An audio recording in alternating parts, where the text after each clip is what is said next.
Hello दोस्तों, मैं आज आपको बताऊंगा मार्क्सिज्म के बारे में। मार्क्सिज्म का जो एक कॉन्सेप्ट है, इतिहास की आर्थिक व्याख्या है, ऐतिहासिक भौतिकवाद, उस वाले कॉन्सेप्ट को आज हम क्लियर करेंगे। तो अगर वीडियो अच्छा लगे तो प्लीज़ लाइक, कमेंट, शेयर और चैनल को सब्सक्राइब जरूर करें। तो बात करते हैं कार्ल मार्क्स का जो ऐतिहासिक भौतिकवाद वाला जो सिद्धांत है। इस सिद्धांत को हम जो द्वंद्वात्मक भौतिकवाद के सिद्धांत जो है, द्वंद्वात्मक भौतिकवाद, उसके पूरक सिद्धांत के रूप में इसको मान्यता प्राप्त है।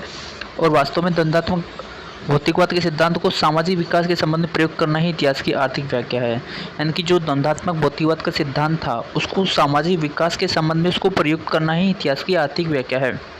और जो ये ऐतिहासिक भौतिकवाद है, इसे हम इतिहास की आर्थिक व्याख्या के नाम से भी जानते हैं। इतिहास की जो भौतिकवादी व्याख्या या फिर आर्थिक नीतिवाद के नाम से भी इस कॉन्सेप्ट को जाना जाता है। कार्ल मार्क्स ने मानव इतिहास के विकास पर आर्थिक तत्वों को प्रभावित करने, मतलब इन्होंने 6 अवस्थाएं बताई हैं जो हमारा मतलब जो इतिहास मानव इतिहास रहा है। इकोनॉमिक स्टेज की बात करें, आर्थिक आधार पर बात करें, तो वो 6 अवस्थाएं बताता है कार्ल मार्क्स।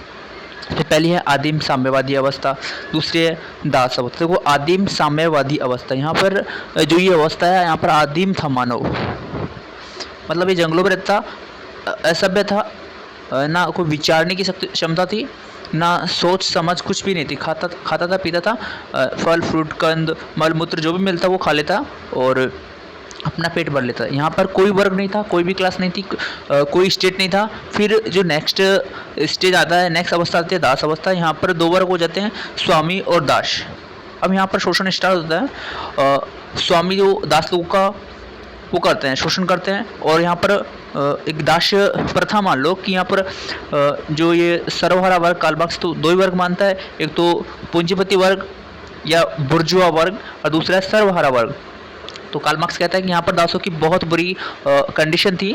फिर थर्ड आती है सामंती अवस्था, इसमें भी 2 वर्ग, सामंत वर्ग और कृषक वर्ग। यहाँ पर जो पूंजीपति वर्ग जो यहाँ पर सामंत है और सर्वहारा वर्ग यहाँ पर कृषक है। लेकिन यहाँ पर जैसे दासों की जैसी कंडीशन थी वैसी कंडीशन नहीं थी। यहाँ पर थोड़ा इनको स्वतंत्रता मिली, इतनी तो नहीं थी, लेकिन दास जो इनकी दास अवस्था थी, वहाँ पर जो सर्वहारा वर्ग था या दास वर्ग है, वहाँ जहाँ जितना इनके साथ अन्याय हुआ, वहाँ पर मतलब तीसरी अवस्था सामंती अवस्था में कृषकों के साथ इतना अन्याय नहीं हुआ, लेकिन यहाँ पर भी 2 वर्ग रहे और यहाँ पर भी अन्याय हुआ, अत्याचार हुआ। चौथी अवस्था आती है पूंजीवादी अवस्था, यहाँ पर भी 2 वर्ग, बुर्जुआ वर्ग या सर्वहारा वर्ग। देखो, कार्ल मार्क्स क्या कहता है कि पहली आकर चली गई अवस्था आदिम साम्यवादी, दूसरी दास अवस्था भी निकल गई, सामंती अवस्था भी, और पूंजीवादी अवस्था चल रही है। अब क्या होगा, जैसे बुर्जुआ वर्ग और सर्वहारा वर्ग, इन दोनों वर्गों के मध्य संघर्ष होगा एक दिन। और एक दिन जो क्रांति होगी, जैसे कार्ल मार्क्स ने एक नारा भी दिया था कि विश्व के मजदूरों एक हो जाओ, तुम्हारे पास खोले के लिए कुछ भी नहीं है इन बेड़ियों के अलावा, और पाने के लिए पूरा संसार है।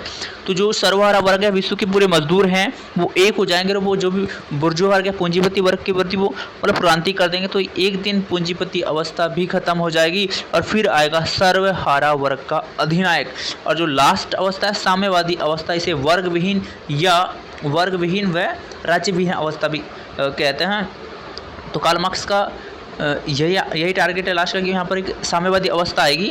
लेकिन यहाँ पर जो फर्स्ट अवस्था हम देखेंगे वो भी आदिम, लेकिन वो आदिम थी। जैसे फर्स्ट अवस्था आदिम साम्यवादी अवस्था, यहाँ पर ओनली साम्यवादी अवस्था। यहाँ पर मानव सभ्य हो गया, काफ़ी विकसित हो गया, विचारने सोचने समझते हैं कि काफ़ी। और यहाँ पर ना कोई वर्ग होगा, ना कोई क्लास, मतलब किसी भी तरह का कोई स्टेट नहीं होगा। क्योंकि देखो, कार्ल मार्क्स ने कहा कि राज्य वर्गीय संस्था वर्ग विभेद से ही पैदा हुई है। जब वर्ग ही नहीं होगा तो राज्य अपना आप स्वतः ही नष्ट हो जाएगा, इसको खत्म करने की जरूरत ही नहीं है। जो लास्ट की अवस्था है साम्यवादी अवस्था, यहाँ पर सब इक्वल होंगे, कोई वर्ग नहीं होगा, कोई राज्य नहीं होगा, तो कोई किसी का शोषण नहीं करेगा। मार्क्स साम्यवादी अवस्था को विस्तार से चित्रित न कर उसके केवल 2 लक्षण बताते हैं। देखो, ये समाज वर्ग विहीन और राज्य विहीन होगा। अब जैसे लास्ट का जो साम्यवादी अवस्था है, इसको कार्ल मार्क्स ने विस्तार से चित्रित तो नहीं किया और इसके 2 ही लक्षण बताए हैं। कि पहला लक्षण ये बताया कि यहाँ पर जो समाज होगा वर्ग विहीन होगा और राज्य विहीन होगा। इसके अंतर्गत शोषक और शोषित इस प्रकार के दोनों वर्ग नहीं होंगे, सब इक्वल होंगे, बल्कि एक श्रमिक वर्ग होगा।